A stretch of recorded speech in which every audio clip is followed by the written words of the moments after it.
noite a todos. Nós vamos iniciar o nosso encontro dessa terça-feira. Hoje, quem traz a mensagem da noite para a gente é o nosso irmão Gilvan.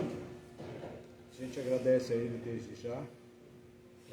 Lembrando sempre que, mantendo o regulamento, em relação às restrições, nós estamos mantendo o distanciamento, né? Mas se houver alguém da família que esteja junto, pode sentar junto, né? Tá? As pessoas que estão chegando na casa pela primeira vez, podem observar que aqui nós separamos os homens das mulheres, né?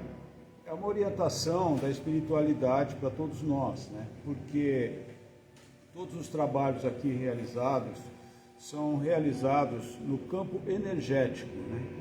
E todos nós sabemos que a energia feminina é totalmente diferente da energia masculina.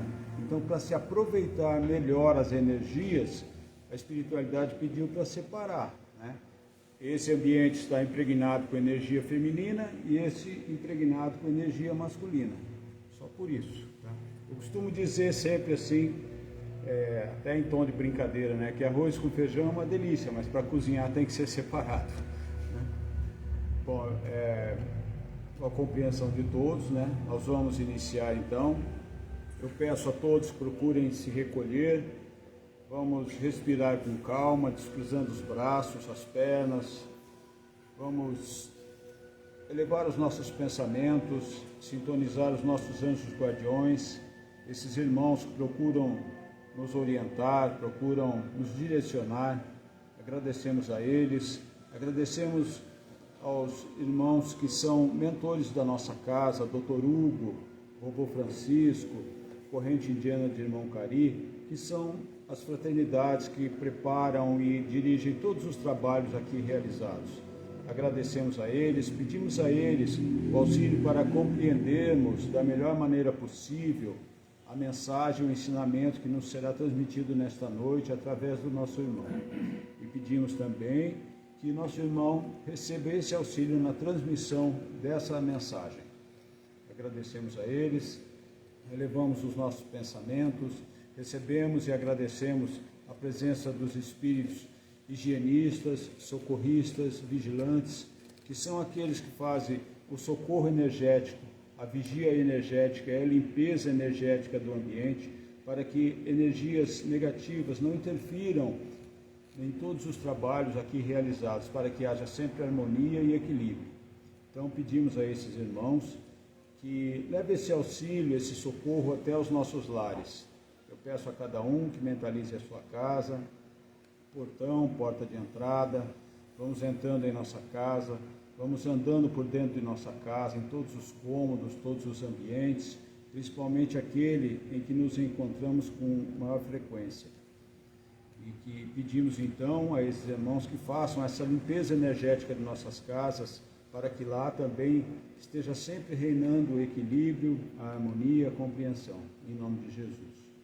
Agradecemos a eles, retornamos até aqui, elevamos ainda mais os nossos pensamentos, agradecendo aos bons espíritos, aos espíritos superiores que nos assistem, que nos atendem, e junto com eles agradecemos também a Maria de Nazaré, nossa mãe, Mãe de Jesus, que sempre nos socorre e nos recebe de braços abertos. Com Maria e toda a espiritualidade, vamos... Boa noite a todos. Muito grato pela presença de vocês.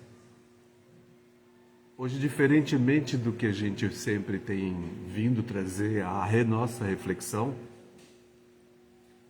a gente tem falado sobre contemplação, sobre meditação, sobre os corpos sutis, sobre os chakras. Mas hoje nós vamos falar de uma experiência fantástica e maravilhosa, que eu intitulei A Fé, o firmamento. Ao longo da minha trajetória de vida, sempre que algo me ocorre, eu vou investigar e buscar entender o que acontece comigo. Assim foi a contemplação, que eu não sabia que era contemplação, aquela experiência que eu vivia. E vivi aquela experiência da comoção pura e comecei a investigar para ter entendimento do que realmente acontecia, né? E assim foram várias as experiências, e são experiências que a gente tem muito prazer, né? Outras tantas experiências de sonho, né? Dr. Júpiter falou que a gente quando dorme, nós nos lançamos nos nossos desejos. Nós estamos onde estão os nossos desejos quando a gente dorme, né? Então isso eu achei muito importante quando ele falou isso, porque reflete aquela predisposição que deveríamos ter antes de dormir, né? Predispor o desejo de estar onde realmente é um lugar onde possa nos trazer paz, tranquilidade, alegria, ensinamento, porque tudo isso no sonho a gente consegue também. E eu tenho tido experiências de sonho. A experiência da fé não dá para pensar a não ser através da Bíblia. Eu acho que a Bíblia foi assim, porque a minha experiência de fé me trouxe 2 momentos, e é bem recente. Eu vou pedir um pouco de paciência com vocês, porque certamente vai ser difícil para mim. O corpo físico não aguenta essas coisas. A experiência da fé, eu sempre achei que eu era um homem de Deus. Pelas orações, pelos meus sonhos, pelas experiências, os momentos de contemplação, né? Que é aquele momento em que a gente suspende a vontade e transcende para um outro nível, é um lapso de consciência. Ainda almejo ter aquele momento lapso, que é um lapso no pensamento, e existe um lapso no nosso pensamento, nós pensamos continuamente. Há a possibilidade de ter um lapso no pensamento. Esse lapso a gente ascende para outro nível de consciência e percepção da realidade.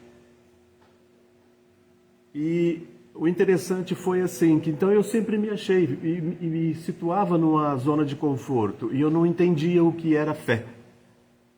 Não sabia o que era fé. Ainda que tenha nascido em um berço cristão, ainda que tenha nascido dentro de uma igreja batista, onde antigamente a gente era crente, e o crente era fiel à sua doutrina, à sua igreja, aos seus preceitos, à Bíblia fundamentalmente, né? A gente conhece a Bíblia de cabo a rabo, o crente antigamente conhecia, era assim. Mas eu sempre me achei um homem de Deus, mas a fé eu não entendia. Eu achava a fé algo que não fosse tão importante eu investigar, procurar, ou a mesmo vivenciar. Ainda que porventura, em algum momento da minha existência, eu tenha experienciado, né, a fé. Mas eu não tive nunca o entendimento daquilo. E o interessante é que eu, assistindo um seriado de Moisés recentemente, aquele grande ator, o Paulo Gorgulho, maravilhoso, ele chama do retorno de Moisés após a fuga do Egito, quando ele retorna, Anrão, o pai de Moisés, chama Moisés e Arão no quarto para fazer uma oração. Ele fala com os filhos ali há algum tempo e faz uma oração para Arão, irmão de Moisés, e faz uma oração para Moisés.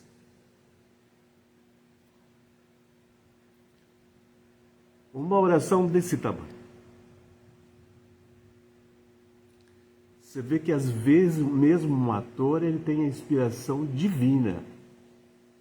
Naquele momento eu me transportei para uma experiência que tive em dezembro com o Zé, onde ele me fez um questionamento e eu falei, eu respondi, eu sempre fui muito interessado em mim mesmo. Daquele momento,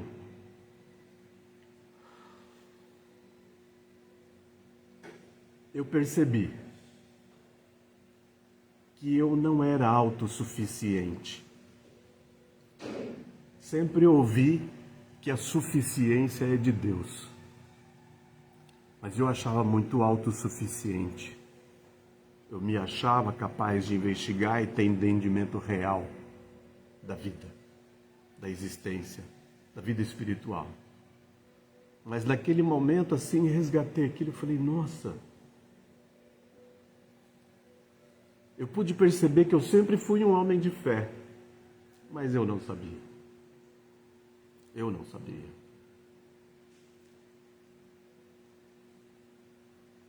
Aí fui estudar e ter entendimento do que, estou buscando entendimento do que significa realmente a fé.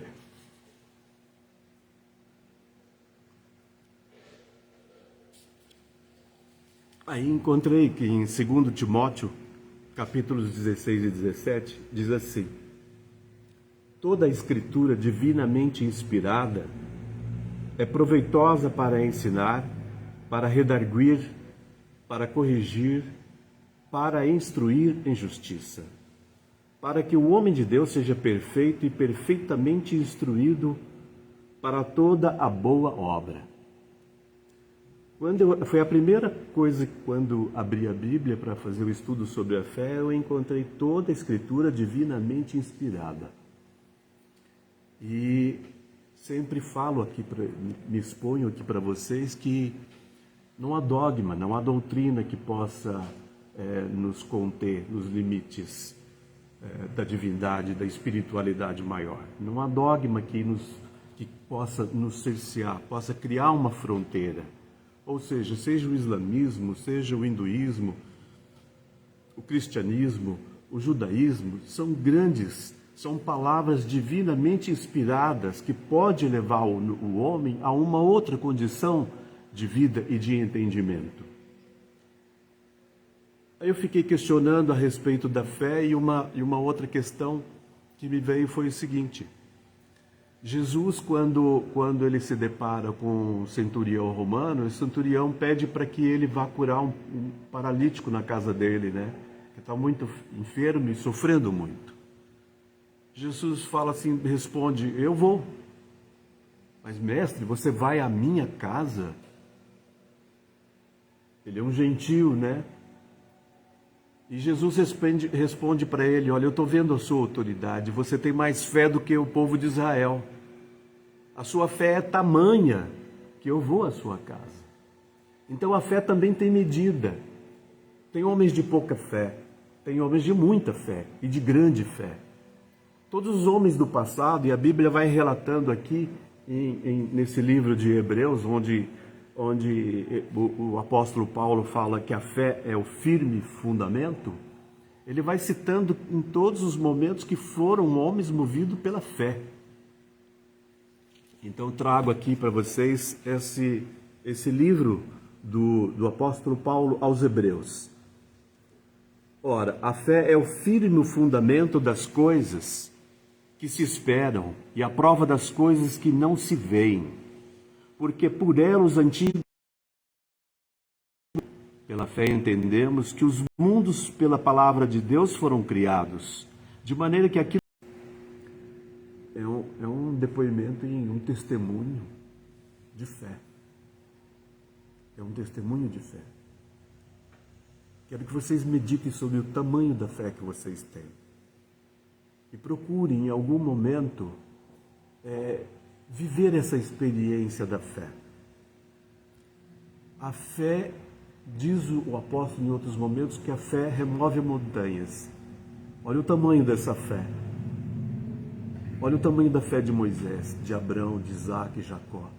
Olha o tamanho da fé desses homens, os grandes patriarcas, né? Nós temos muitos homens de fé tamanha. Por que a nossa fé é tão pequena?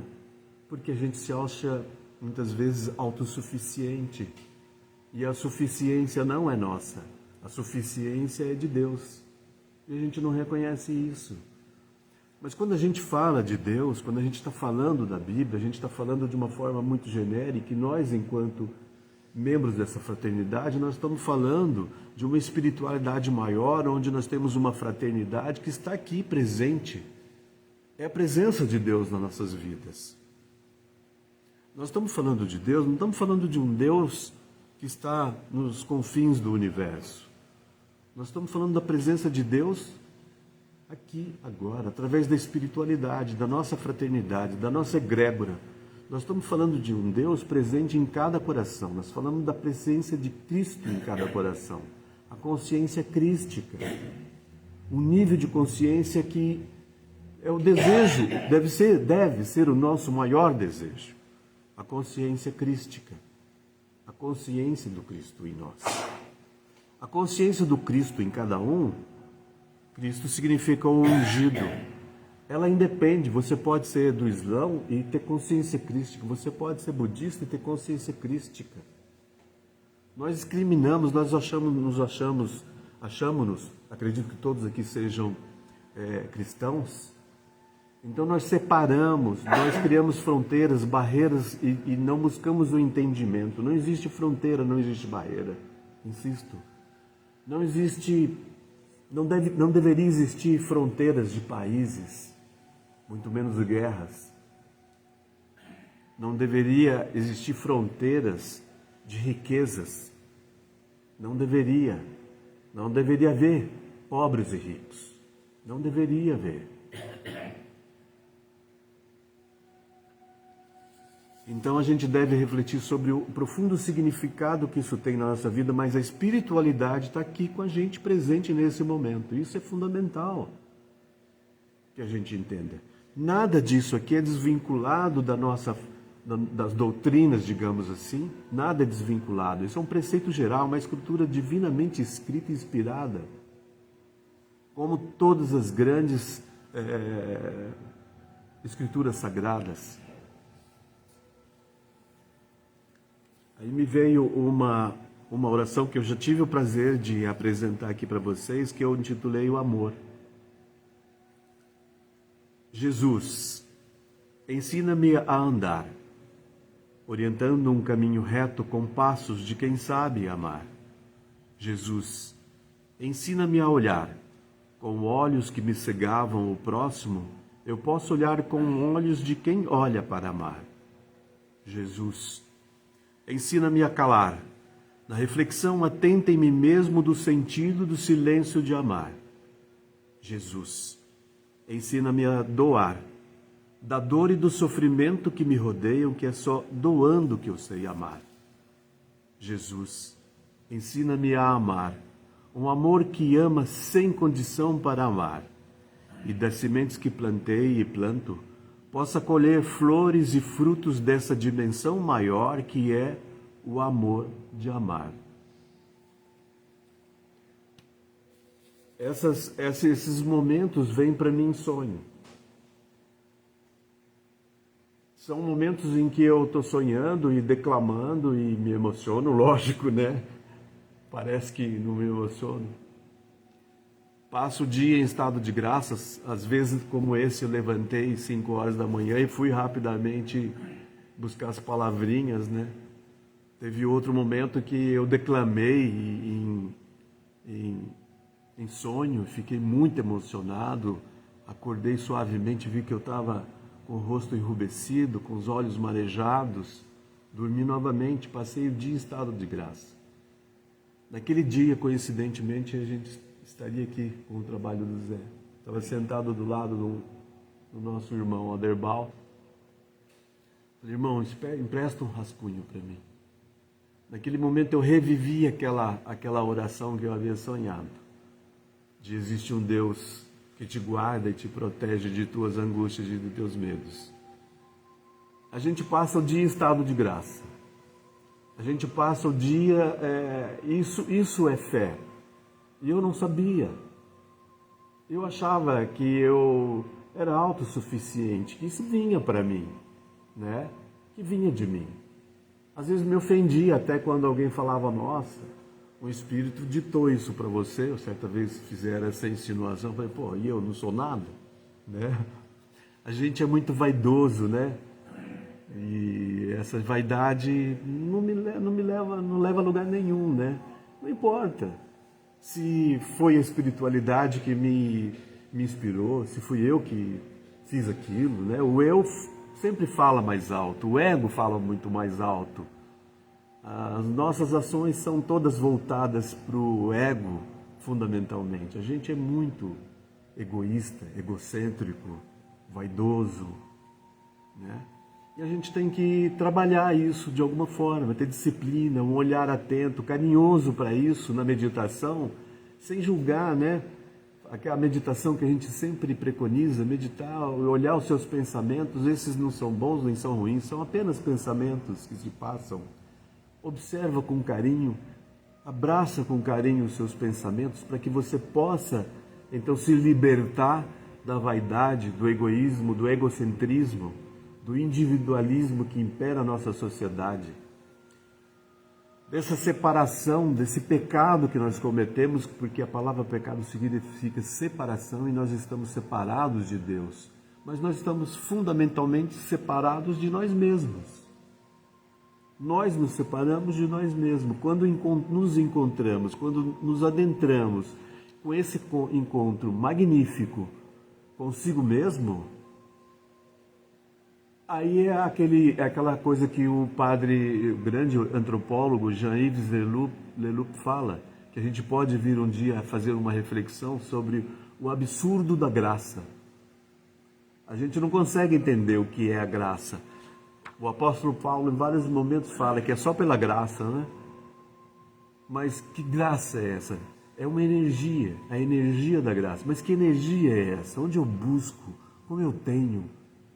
A gente vai ter que refletir sobre isso. A gente vai ter que buscar e abrir o coração para essa dimensão maior que a divindade nos abriu e nos coloca diante de tudo isso, esse universo maravilhoso.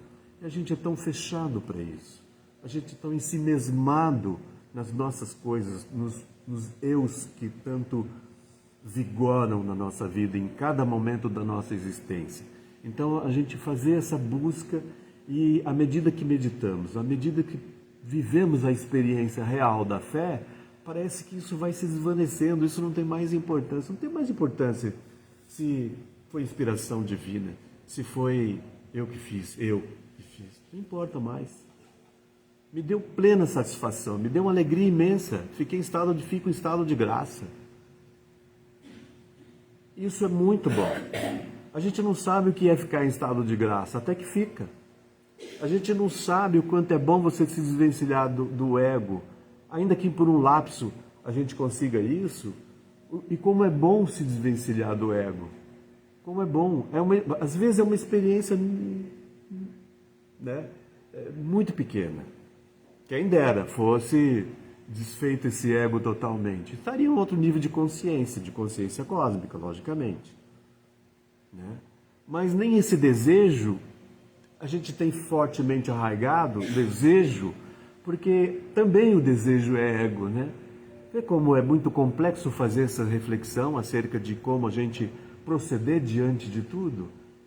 É deixar com clareza, com tranquilidade, com mansidão. A mansidão é um dos 9 dons do Espírito Santo. Eu, quando menino, um dos 9 dons do Espírito Santo, o que eu mais admirava era a mansidão.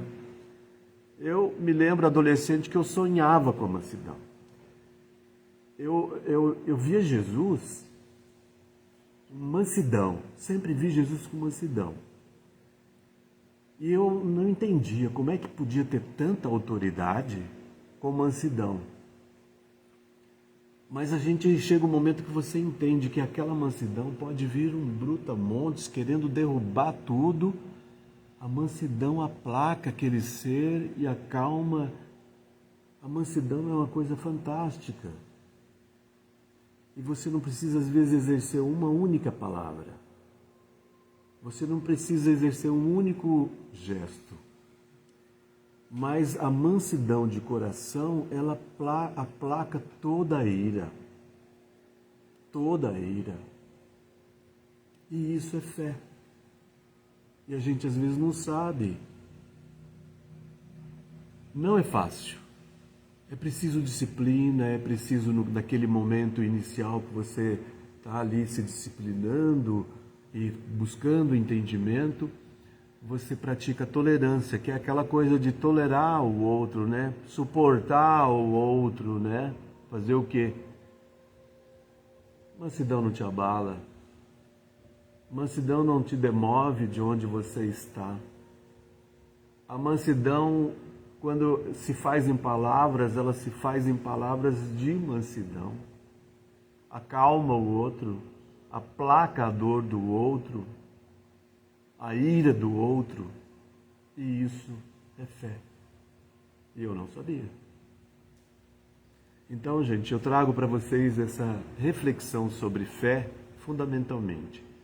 O que nós precisamos investigar, nos disciplinar, e esse olhar para dentro de si mesmo, fazer esse mergulho profundo dentro de si mesmo. Aqui nós começamos um novo ciclo. O Walter pede sempre início, meio e fim, né, das minhas falas, que a gente vinha fazendo sempre, na próxima a gente continua. Mas eu não consigo pensar, quando eu penso numa sequência de reflexões, vem um turbilhão de coisas, né? E lá havia uma sequência. Parece que agora também, Walter, há uma sequência. Tem um estudo muito legal sobre o livro de Jonas, que a gente pode trazer. O livro de Jonas é um livro minúsculo, de 3 páginas na Bíblia. Mas o mito de Jonas traz uma profunda reflexão. Então esse vai ser um dos temas que a gente vai trazer. Então, uma coisa chama a outra, né? Para a gente vir falar. Eu acho que agora a gente inicia um ciclo de falas dentro da Bíblia. Sabe? Se vocês me permitem, eu vou me sentir muito feliz com isso. Então, gente, muito obrigado pela atenção, pelo carinho, pela paciência e por me deixar abrir o coração, expor, né, esse testemunho. Eu vou encerrar com mais uma. Tem uma missa de Requiem, de Mozart. Requiem significa descanso em latim. E as missas, muitos compositores compuseram as missas de Requiem para cerimônia fúnebre.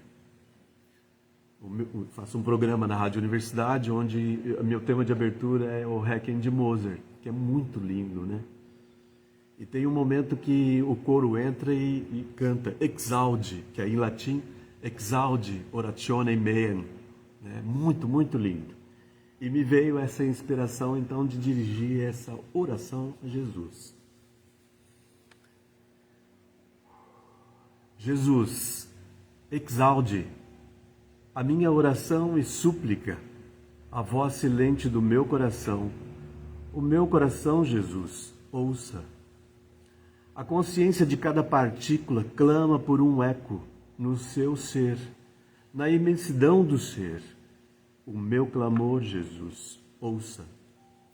A existência se apresenta num ato, em cada gesto, um acalanto, num pranto. O meu pranto, Jesus, ouça. Mas a alma se regozija num instante, contempla, e o Espírito que em mim habita une-se. Na unidade, Jesus, ouve-me. Jesus, exaudi oratione meam. Jesus, ouça a minha prece, a minha consciência, a minha existência, a minha alma, Jesus, ouça o meu espírito. Amém. Muito obrigado.